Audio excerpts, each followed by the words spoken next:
साथियों, आज क्लास 6 के एनसीईआरटी का चैप्टर नंबर 4 है। ठीक है, जिसके अंतर्गत हम मानचित्र को पढ़ेंगे कि मानचित्र क्या होता है। ठीक है, और इसके उपयोग क्या क्या हैं और इस पर क्या क्या चीज़ें दर्शाई गई होती हैं। राइट, देखिए कह रहा है कि आप पिछले अध्याय में, ठीक है, यानी चैप्टर नंबर 3 की बात कर रहा है, आप पिछले अध्याय में ग्लोब के महत्व के बारे में पढ़ चुके हैं। ठीक है, ग्लोब के बारे में हमने बताया था आपको। फिर कह रहा है ग्लोब के अध्ययन की कुछ सीमाएं होती हैं। जो ग्लोब होता है ना, उसके अध्ययन की, ठीक है, कुछ सीमाएं होती हैं। जब हम पूरी पृथ्वी का अध्ययन करना चाहते हैं तब ग्लोब हमारे लिए काफ़ी उपयोगी साबित होता है। मतलब पूरी पृथ्वी का अगर हमें अध्ययन करना होता है ना, तो उसके लिए जो उपयोगी चीज़ है वो कौन सी है? ग्लोब है। राइट, लेकिन जब हम पृथ्वी के केवल एक भाग, ठीक है, पृथ्वी के एक भाग जैसे अपने देश, ठीक है, राज्यों, जिलों या शहरों तथा गांवों के बारे में अगर अध्ययन करना चाहते हैं तो यह हमारे लिए उतना उपयोगी साबित नहीं होता है। किसकी बात कर रहा है?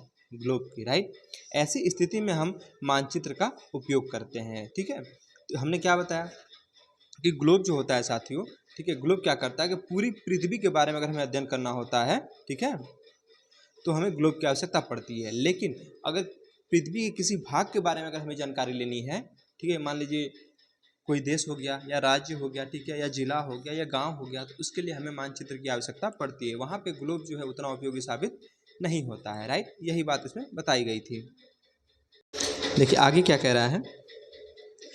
कह रहा है कि मानचित्र पृथ्वी की सतह या इसके एक भाग का पैमाने के माध्यम से, ठीक है, चपटी सतह पर खींचा गया चित्र है। जो मानचित्र है ना, पृथ्वी की सतह, ठीक है, या इसके एक भाग का पैमाने के माध्यम से चपटी सतह पर खींचा गया चित्र है।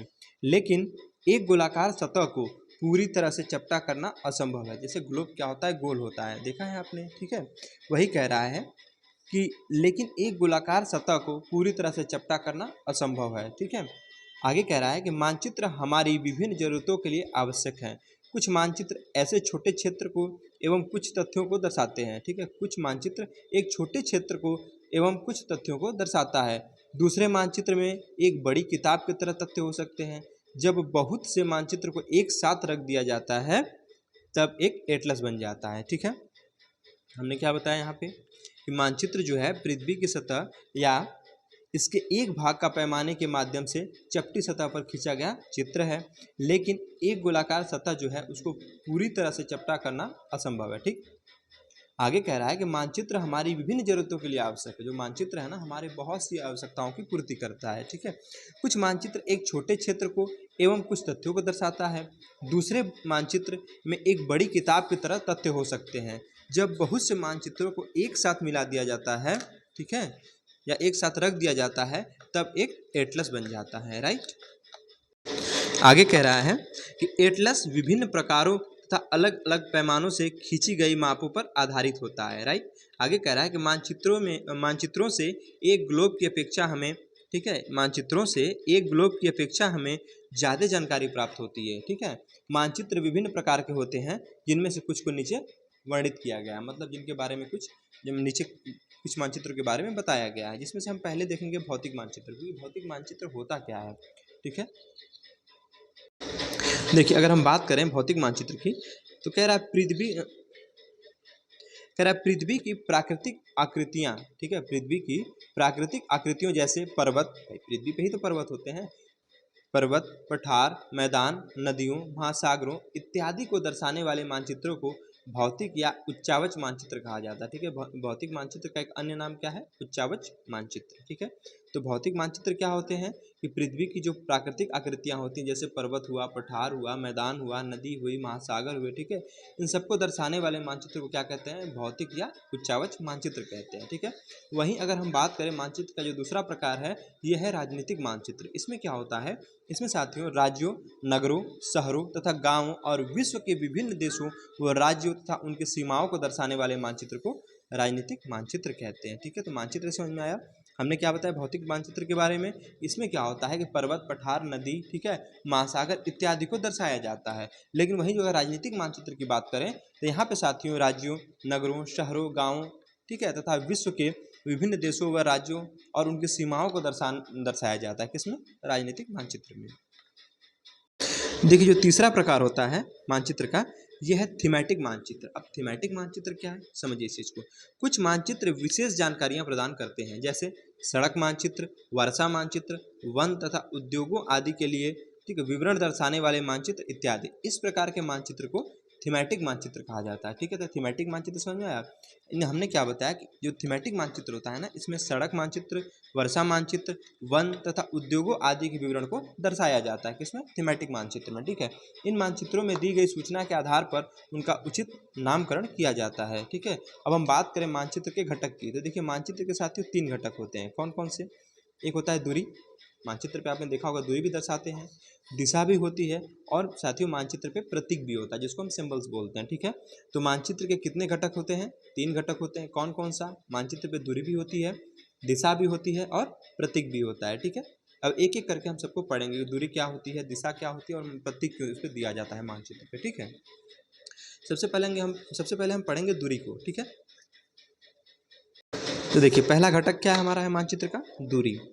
दूरी के बारे में जानते हैं। देखिए मानचित्र एक आरेखण होता है। क्या होता है? एक आरेखण होता है जो कि पूरे विश्व या उसके एक भाग को छोटा कर कागज के एक पन्ने पर दर्शाता है, ठीक है। मानचित्र आप देखे होंगे पूरे विश्व का या फिर राज्य का या फिर देश का एक पन्ने पे छपा होता है, ठीक है, वही हमारा मानचित्र है ना। तो वही कह रहा है कि मानचित्र जो है साथियों एक आरेखण होता है जो कि पूरे विश्व या उसके एक भाग, अब विश्व के एक भाग का मतलब मान लीजिए कोई देश हो गया, ठीक है, या उसके अंदर कोई राज्य हो गया या फिर कोई जिला हो गया, ठीक, उसकी बात कर रहा है। एक भाग को छोटा कर कागज के एक पन्ने पर दर्शाता है, मतलब अगर पूरे विश्व को भी हमें एक पन्ने पर दर्शाना है, ठीक है, तो भी हम दर्शा लेंगे, और उसे हम क्या कहेंगे, विश्व का मानचित्र होता है, ठीक है। अगर मान लीजिए विश्व में किसी देश को दर्शाना है किसी पन्ने पे, तो भी दर्शा लेंगे, तो हमारा देश का मानचित्र हो जाता है, ठीक है। तो वही कह रहा है यहाँ पे, ठीक है, पन्ने पर दर्शाया जाता है। या यह कह सकते हैं कि मानचित्र छोटे पैमाने पर खींचे जाते हैं, ठीक है। मानचित्र क्या होते हैं? छोटे पैमाने पर खींचे जाते हैं, लेकिन इसे इतनी सावधानी से किया जाता है ताकि स्थानों के बीच की दूरी वास्तविक रहे, ठीक है। जैसे मान के चलिए कि यहाँ से, ठीक है, मान के चलिए कि बस्ती जिले से गाजीपुर की दूरी मान लीजिए 250 किलोमीटर है, ठीक है। तो उसको मानचित्र पे हम अभी कागज़ पे तो हम दिखा रहे हैं ना, तो कागज़ पे हम 250 किलोमीटर की दूरी नहीं दिखा पाएंगे। उसको क्या करेंगे, हम एक मानक मान लेंगे, एक छोटे पैमाने में उसको मान लेंगे, ठीक है। कि मान लीजिए 50 किलोमीटर जो हमारा है वो 5 सेंटीमीटर को दर्शाता है, ठीक है, ऐसे करके मान लेते हैं। तो वही बात यहाँ पे कह रहा है कि लेकिन इसे इतनी सावधानी से छोटा किया जाता है ताकि स्थानों के बीच की दूरी क्या रहे, वास्तविक रहे, समझे। आगे कह रहा है यह तभी संभव हो सकता है जब कागज पर एक छोटी दूरी स्थल की बड़ी दूरी को व्यक्त करती हो, ठीक है। क्या कह रहा है कि तभी संभव हो सकता है कि जब कागज पर एक छोटी दूरी, कागज पर छोटी दूरी दर्शाएंगे भाई हम, तो वही कह रहा है कागज पर एक छोटी दूरी स्थल की बड़ी दूरी को व्यक्त करती हो। स्थल पे भाई बड़ी दूरी होती है, जैसे हमने भी एग्जांपल दिया कि बस्ती से गाजीपुर की दूरी मान लीजिए 250 किलोमीटर है, तो हम एक पन्ने पे 250 किलोमीटर को नहीं दिखा सकते, तो हम क्या करेंगे, उसको एक छोटे पैमाने में उसको मान लेंगे हम 250 किलोमीटर। जैसे हमने मान लिया कि मान के चलिए कि 50 किलोमीटर बराबर 5 सेंटीमीटर, ठीक है, ऐसे उसको हम मान लेते हैं, तो छोटी दूरी हमारी हो जाती है। आगे क्या कह रहा है, इसलिए इस उद्देश्य के लिए, ठीक है, इसलिए इस उद्देश्य के लिए एक पैमाना चुना जाता है, ठीक है। पैमाना स्थल पर वास्तविक दूरी तथा मानचित्र पर दिखाई गई दूरी के बीच का अनुपात होता है। जो पैमाना होता है ना, ये स्थल पर वास्तविक दूरी तथा मानचित्र पर दिखाई गई दूरी के बीच का अनुपात होता है, समझ रहे हैं। हमने बताया ना जो बड़ी दूरी होती है उसको मानचित्र पर छोटी दूरी के रूप में उसको हम प्रदर्शित करते हैं। आगे कह रहा है उदाहरण के लिए आपके विद्यालय एवं आपके घर के बीच की दूरी 10 किलोमीटर है। मान लिया कि हमारे विद्यालय से और हमारे घर के बीच की दूरी 10 किलोमीटर है, जिसे मानचित्र पर दर्शाना है। तो अब भाई 10 किलोमीटर की दूरी तो हम दर्शा नहीं पाएंगे मानचित्र पे, तो हम क्या करेंगे कि जिसे मानचित्र पर हम 2 सेंटीमीटर की दूरी से व्यक्त किया गया है, ठीक है। आगे कह रहा है कि जिसे मानचित्र पर 2 सेंटीमीटर की दूरी से व्यक्त किया गया, हमने मान लिया कि 10 किलोमीटर है, उसको हमने व्यक्त किया मानचित्र पे 2 सेंटीमीटर की दूरी से। इसका अभिप्राय है कि मानचित्र का 1 सेंटीमीटर स्थल के 5 किलोमीटर को दर्शाता है। जैसे मान के चलिए कि हमारा जो ये हमारा घर है और ये हमारा विद्यालय है, इसके बीच की दूरी हमारी कितनी साथियों, 10 किलोमीटर है। हमने ये मान लिया कि ये 10 किलोमीटर है ना, मानचित्र पे हम ये इसको हम 2 सेंटीमीटर के बराबर मान लेते हैं, ठीक है। तो 1 सेंटीमीटर हमारा कितना हो जाएगा, 5 किलोमीटर हो जाएगा, ठीक है। तो वही बात यहाँ पे कह रहा है, जिसे मानचित्र पर 2 सेंटीमीटर की दूरी व्यक्त किया गया है। तो इसका अभिप्राय है कि मानचित्र का 1 सेंटीमीटर स्थल के 5 किलोमीटर के बराबर है, ठीक है, 5 किलोमीटर ये वाला।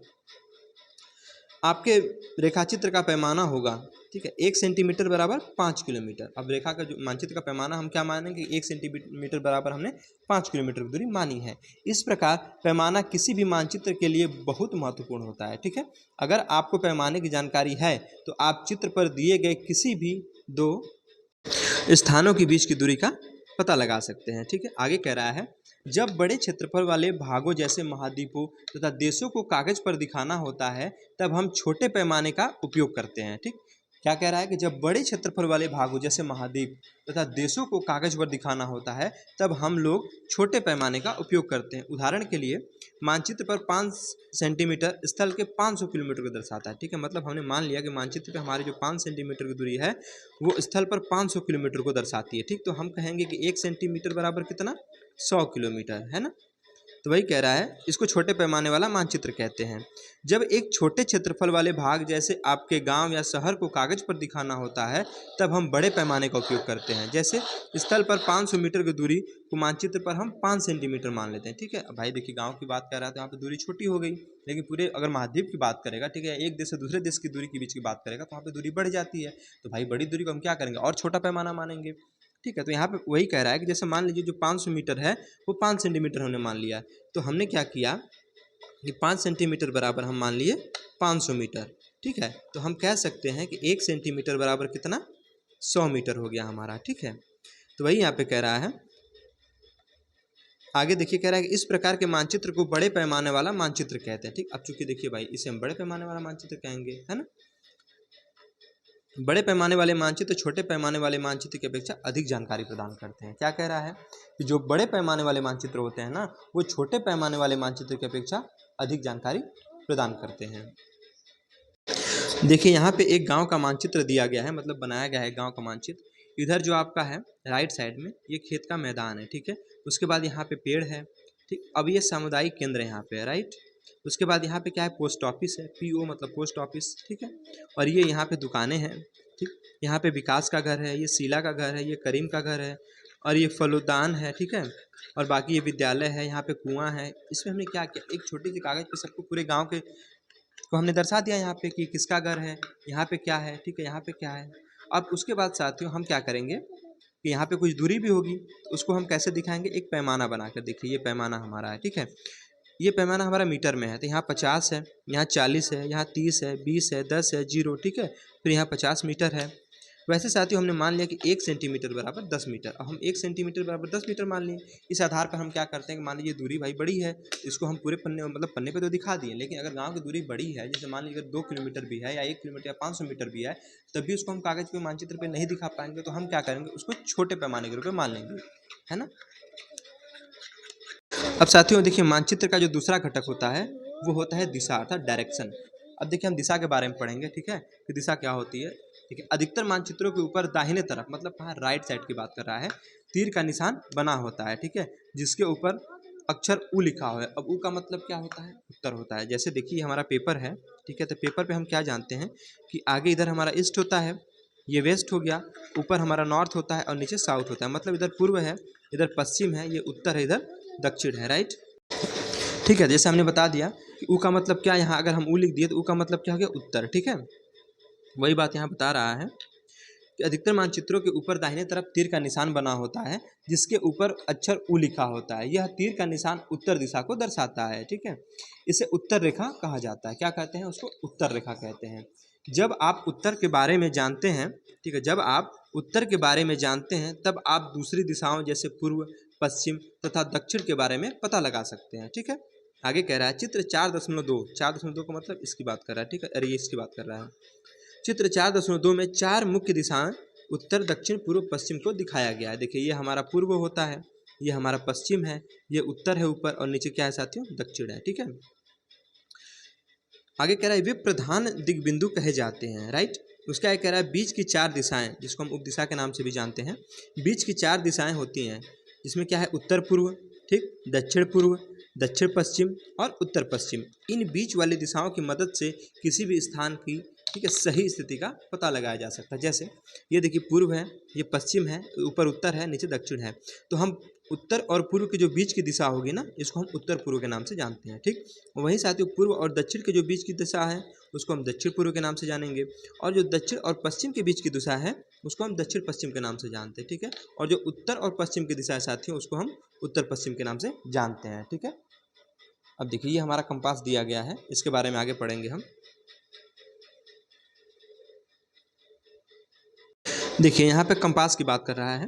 ठीक है, हम दिशा सूचक, कंपास को दिशा सूचक बोलते हैं हिंदी में, कह रहा हम दिशा सूचक की सहायता से किसी स्थान की दिशा का पता लगाते हैं। ठीक है, जैसे आप मान लीजिए सामने खड़े हैं, आपको ये नहीं पता कि हमारे सामने कौन सी दिशा है, तो अगर कंपास आपके पास होगा तो दिखा देगा कि आपके सामने कौन सी दिशा है, आपके पीछे कौन सी दिशा है ना, आपके राइट साइड में कौन सी दिशा, आपके लेफ्ट साइड में कौन सी दिशा है। तो यही कह रहा है कि हम दिशा सूचक की सहायता से किसी स्थान की दिशा का पता लगा सकते हैं।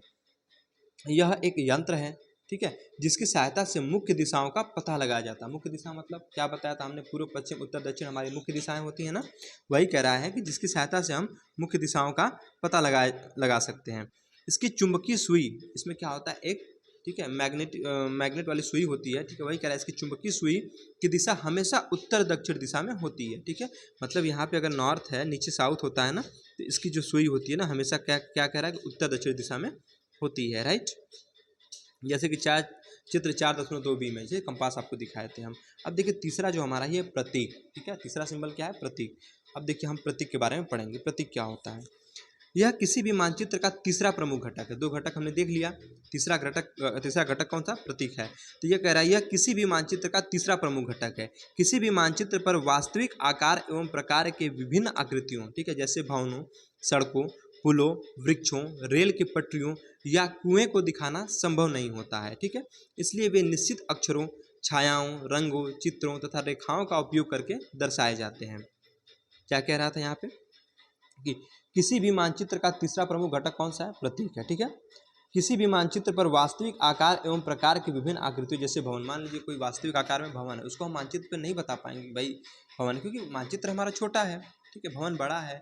और मान लीजिए किसी गांव का बनाना है मानचित्र, तो हम कितना भवन बनाएंगे, उसमें नहीं बना पाएंगे।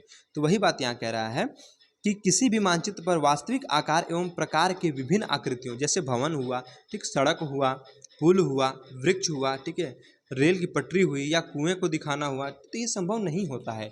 इसलिए वे निश्चित अक्षरों, ठीक है, छायाओं, रंगों, चित्रों तथा रेखाओं का उपयोग करके दर्शाया जाता है। और उसके आगे लिख दिया जाएगा कि इसका मतलब क्या है, इसका मतलब रेल मार्ग है, ठीक है, इसका मतलब ऐसे करके लिख दिया जाएगा कि कुआं है। यही प्रतीक होता है, ठीक है, सिंबल के रूप में हम इसको बताते हैं। ये प्रतीक कम स्थान में अधिक जानकारी प्रदान करते हैं। भाई सीधी सी बात है, मैप हमारा एक पेज पे बना है, मानचित्र अगर पेज पे बना है तो जगह तो कम है, ठीक है, तो उस हिसाब से हमको उसको इस्तेमाल करना पड़ेगा। तो वही कह रहा है कि ये प्रतीक जो है कम स्थान में अधिक जानकारी प्रदान कर देते हैं। इन प्रतीकों के इस्तेमाल के द्वारा मानचित्र को आसानी से खींचा जाता है या खींचा जा सकता है तथा इनका अध्ययन करना आसान होता है ना।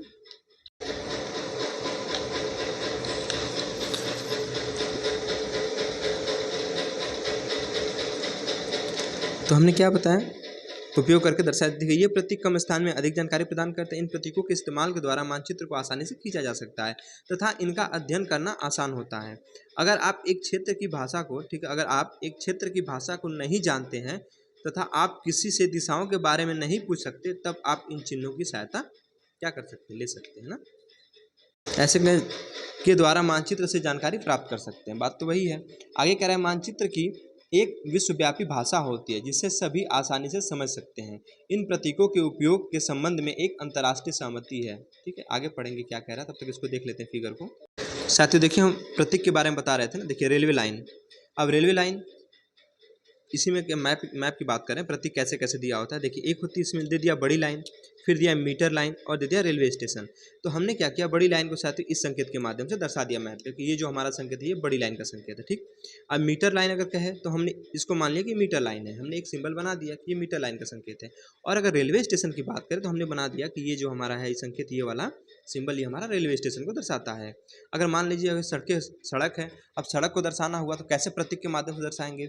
सड़क साथियों एक कच्ची होती है एक पक्की होती है, तो हमने मान लिया कच्ची सड़क का हमारा ये सिंबल है और पक्की सड़क का ये सिंबल है, सॉरी पक्की सड़क का ये सिंबल है और कच्ची सड़क का ये सिंबल है। राइट, अच्छा सीमा को दर्शाना हुआ, मान लीजिए अंतर्राष्ट्रीय सीमा है, राज्य या जिला की सीमा है, तो अंतर्राष्ट्रीय सीमा को हम इस सिंबल से दिखा दिए, है ना, राज्य की सीमा को इससे दिखा दिए और जिले की सीमा को इससे दिखा दिए हम। अगर मान लीजिए नदी को, ठीक है, नदी, कुआं, तालाब, नहर और पुल, इन सबको हमें मैप पे एक सिंबल के माध्यम से दिखाना है, तो हम मान लिए कि जो हमारे ये सिंबल है ये नदी का सिंबल है। ठीक है, अब ये कुआं का सिंबल है, ये हमारा तालाब का सिंबल है और ये नहर का सिंबल है और ये हमारा पुल का सिंबल है ना। फिर देखिए, अगर मान लीजिए मंदिर, गिरजाघर, मस्जिद और हमें छतरी दिखाना है, तो हमने एक सिंबल बना दिया कि ये जो सिंबल है ना साथियों, ये मंदिर का सिंबल होगा, ठीक है। और ये जो है ये गिरजाघर का सिंबल है, ये मस्जिद का सिंबल है और ये हमारा छतरी का सिंबल है। वैसे साथियों मान लीजिए पोस्ट ऑफिस, ठीक है, पोस्ट एवं टेलीग्राफ ऑफिस या पुलिस स्टेशन को इसको दर्शाना है, तो हम क्या करेंगे, सिंबल के माध्यम से हमने लिख दिया पोस्ट ऑफिस को PO, ठीक है, PO मतलब पोस्ट ऑफिस। अगर हम कहते पोस्ट एवं टेलीग्राफ ऑफिस के बारे में, तो हम PTO लिख दिए वहाँ पे, है ना। और पुलिस स्टेशन को हम क्या लिख दिए, PS यानी पुलिस स्टेशन। तो हमने क्या किया, एक सिंबल के माध्यम से हमने मानचित्र पे इसको दर्शा दिया। आगे देखिए, जैसे मान लीजिए बस्ती और कब्रिस्तान को दर्शाना है, तो हमने एक सिंबल बना दिया कि ये जो सिंबल लाल वाला दिख रहा है ये बस्ती का सिंबल है, और ये जो साथियों दिख रहा है ना ये टोपी जैसे ये हमने क्या मान लिया, ये हमारा कब्रिस्तान का सिंबल है, ठीक। वैसे ही मान के चलिए हमको पेड़ और घास को दिखाना है मानचित्र पे, तो हमने मान लिया कि ये जो हमारा सिंबल है, ऐसे जो सिंबल दिखेगा ये पेड़ का सिंबल है, मतलब यहाँ पे पेड़ है, और बाकी जो घास का सिंबल है हमने ऐसे दिखा दिया। तो सिंबल यही होते हैं, ठीक है। तो आगे क्या पॉइंट बचा था, देखिए कह रहा है कि ये रूढ़, ठीक है, ये जो रूढ़ है प्रतीक कहे जाते हैं, ठीक। कह रहा है कुछ रूढ़ प्रतीक चित्र 4.3 में दर्शाए गए हैं। विभिन्न रंगों का उपयोग भी इसी उद्देश्य से किया जाता है। उदाहरण के लिए सामान्यतः नीले रंग का इस्तेमाल जलाशयों, जलाशय कैसा होता है, नीला ही होता है ना। इसका इस्तेमाल जलाशयों, भूरा रंग पर्वत, पीला रंग पठारों एवं हरा जो रंग है मैदानों को दर्शाने के लिए किया जाता है। समझ में आ गया। चलिए अब हम पढ़ेंगे रेखा चित्र को, है ना। देखिए रेखा चित्र एक आरेखण है, ये क्या है, ये भी एक आरेखण है जो पैमाने पर आधारित न होकर याददाश्त और स्थानीय प्रेक्षण पर आधारित होता है। कभी कभी किसी क्षेत्र के एक कच्चे आरेखण की आवश्यकता वहाँ के एक स्थान को दूसरे स्थान के सापेक्ष दिखाने के लिए होती है। मान लीजिए कि आप अपने मित्र के घर जाना चाहते हैं, लेकिन आपको रास्ते की जानकारी नहीं है। आपका मित्र अपने घर के रास्ते को बताने के लिए एक कच्चा आरेखण बना सकता है। इस प्रकार कच्चे आरेखण को बिना पैमाने की सहायता से खींचा जाता है तथा इसे रेखा चित्र मानचित्र कहते हैं ना। इसे क्या कहते हैं, रेखा चित्र मानचित्र कहते हैं। एक बार फिर से देख लीजिए रेखा चित्र को। कह रहा रेखा चित्र एक आरेखण है जो पैमाने पर आधारित न होकर, मतलब इसमें पैमाना नहीं होता है, वही कह रहे जो पैमाने पर आधारित न होकर याददाश्त और स्थानीय प्रेक्षण पर आधारित होता है। कभी कभी किसी क्षेत्र के एक कच्चे आरेखण की आवश्यकता वहाँ के एक स्थान को दूसरे स्थान के सापेक्ष दिखाने के लिए होती है। मान लीजिए कि आप अपने मित्र के घर जाना चाहते हैं, है ना। उसके बाद आगे कह रहा है कि लेकिन आपको रास्ते की जानकारी नहीं है। आपका मित्र अपने घर के रास्ते को बताने के लिए एक कच्चा आरेखण बना सकता है। इस प्रकार कच्चे आरेखण को बिना पैमाने की सहायता से खींचा जाता है तथा इसे रेखाचित्र मानचित्र कहते हैं। अब हम पढ़ेंगे साथियों खाका क्या होता है, ठीक है। देखिए खाका एक छोटे क्षेत्र का बड़े पैमाने पर खींचा गया रेखाचित्र खाका कहा जाता है। मतलब क्या कह रहा है, कोई छोटा क्षेत्र है, ठीक है, कोई छोटा क्षेत्र है, कह रहा है एक छोटे क्षेत्र का बड़े पैमाने पर खींचा गया जो रेखा चित्र है ना वो खाका कहलाता है, ठीक है। एक बड़े पैमाने वाले मानचित्र से हमें बहुत सी जानकारियां प्राप्त होती हैं, लेकिन कुछ ऐसी चीज़ें होती हैं जिन्हें हम कभी कभी जानना चाहते हैं। जैसे किसी कमरे की लंबाई, जैसे मान लीजिए कोई आपका एक कमरा है 10x15 का, ठीक है, वही कह रहा है कमरे की लंबाई एवं चौड़ाई जिसे मानचित्र में नहीं दिखाया जा सकता। उस समय हम लोग बड़े पैमाने वाला एक मानचित्र खींच सकते हैं जिसे खाका कहा जाता है। तो खाका समझ में आया। खाका में हमने क्या बताया कि एक छोटे क्षेत्र का बड़े पैमाने पर खींचा गया रेखा चित्र जो है खाका कहा जाता है। एक बड़े पैमाने वाले मानचित्र से हम बहुत सी जानकारियाँ प्राप्त होती है, ठीक है, लेकिन कुछ ऐसी चीज़ें होती हैं जिन्हें हम कभी कभी जानना चाहते हैं। जैसे कि मान लीजिए कमरे की लंबाई और चौड़ाई जिसे मानचित्र में नहीं दिखाया जा सकता। उस समय हम लोग बड़े पैमाने वाले, ठीक है, बड़े पैमाने वाला एक रेखा चित्र खींच सकते हैं जिसे हम क्या कहते हैं, खाका कहते हैं, ठीक है।